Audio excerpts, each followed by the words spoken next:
Good morning and welcome back to the Core Connection. I'm Mira Rubin and we're here live on Enlightened World Network.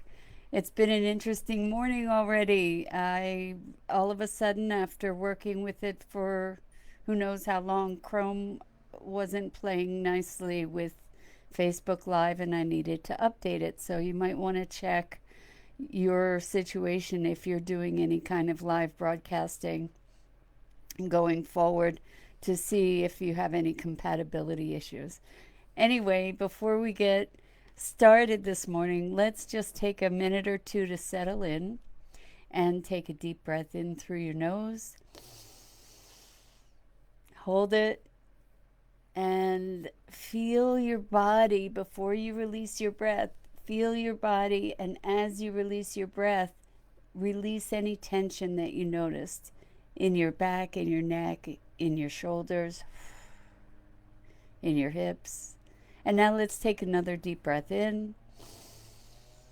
Hold it and feel the oxygen circulating in your body. Feel or imagine the air going through and enriching your cells and have them coursing through your bloodstream and your body. And exhale. And now let's just place our palms together gently and softly rub your fingers against your palms. Feel your fingertips.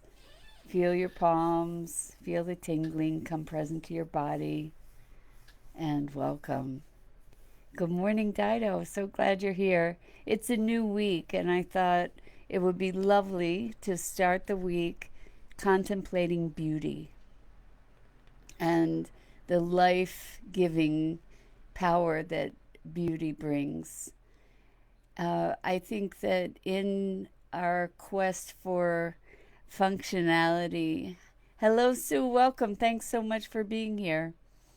In our quest for efficiency and function and practicality, we overlook the life giving power of beauty.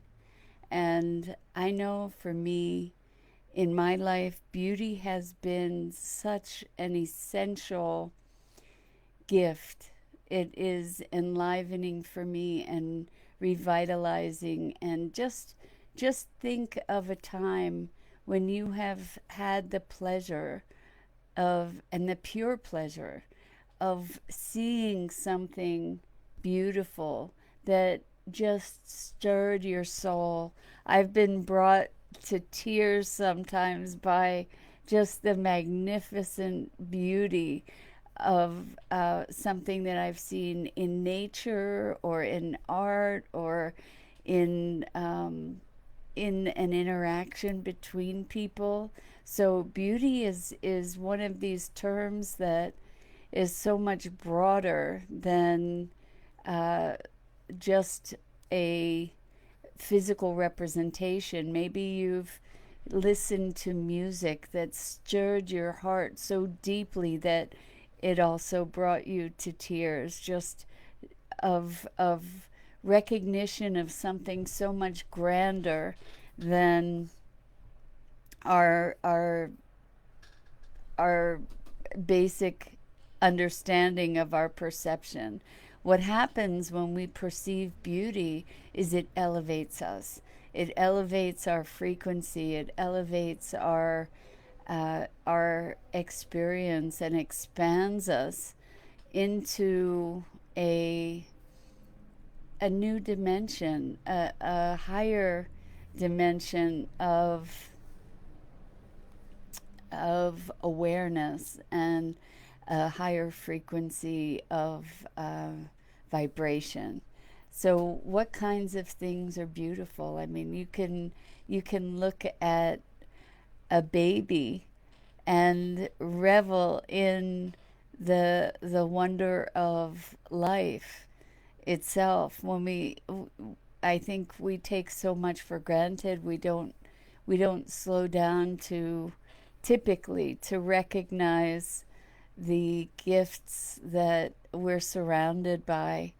And when we allow ourselves to connect to the beauty of life, the experience of life, the richness that it presents to us, it it restores us. It restores our deep sense of connection and the richness of our senses, the gift that we have to be able to perceive magnificent sounds and and beautiful colors and uh, the wonders of nature. And I liken the experience of beauty to the experience of awe and wonder and connecting to the magic of the universe and the miraculousness of the gift of experience in physical form that we all have the privilege of enjoying. And the thing that is, this was something that was brought to mind to me in a, or overtly in a conversation with a dear friend who is a magnificent artist. And her name is Katherine Jansen. And you might want to look her up. She's a photographer. And she, for years and years, every year would go to India and has compiled the most spectacular portfolio of images that are hauntingly beautiful. And what Catherine brought conscious for me is the beauty that is available to us in in the the parts of the world and of life that we might not have otherwise considered beautiful. It doesn't necessarily match with the standard definition of what beauty might be. Uh, like the um, the beauty in certain darkness, you know. So she's photographed uh, animals that have perished and uh, magnificent, you know, beautiful, traditionally beautiful things, but also things that have a little bit of an edge to them, something that causes us to awaken another awareness and expand our ideas of what is beautiful into understanding a deeper mystery of things. And um, so like the skeleton of, for example, and this isn't necessarily represented in her photographs, but like the skeleton of a snake that may have died in the desert, and you see these bones and the amazing symmetry between them and the counterpoint of textures between the bones of the snake and the sand of the desert, and just recognizing the contrast of life and the essence of vitality. So beauty is just like love. Beauty is not just pretty.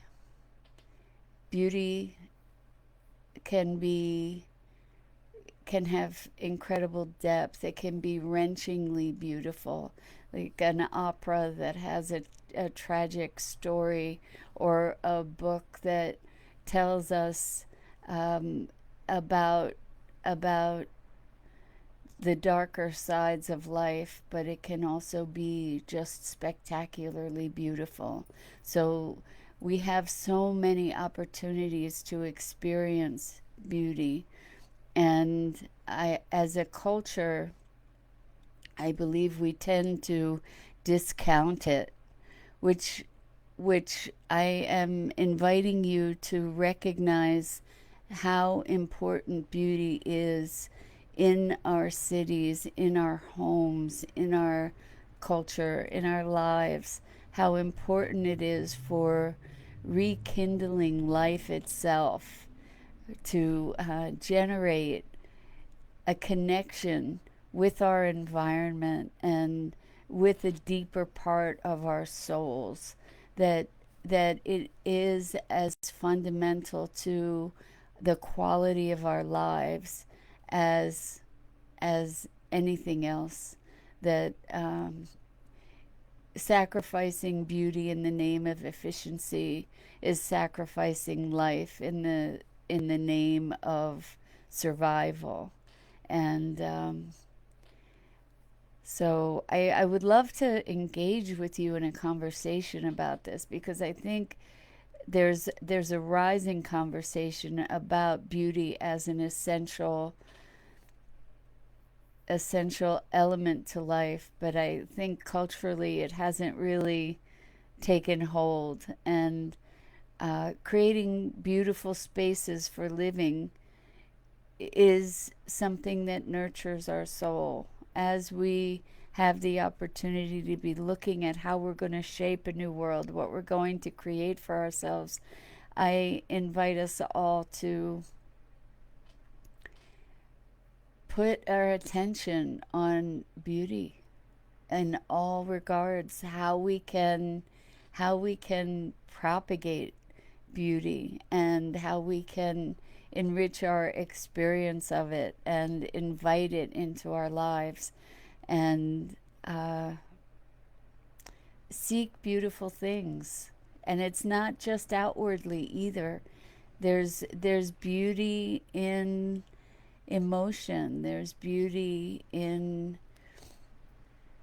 the fact that we can actually experience things. There's beauty outwardly, there's beauty inwardly. So go on a treasure hunt today. It is a treasure. So go on a treasure hunt today and look at things with an eye for beauty, for discovering beauty.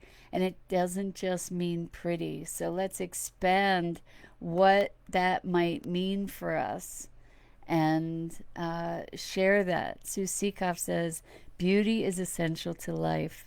It nurtures us so deeply. It's true.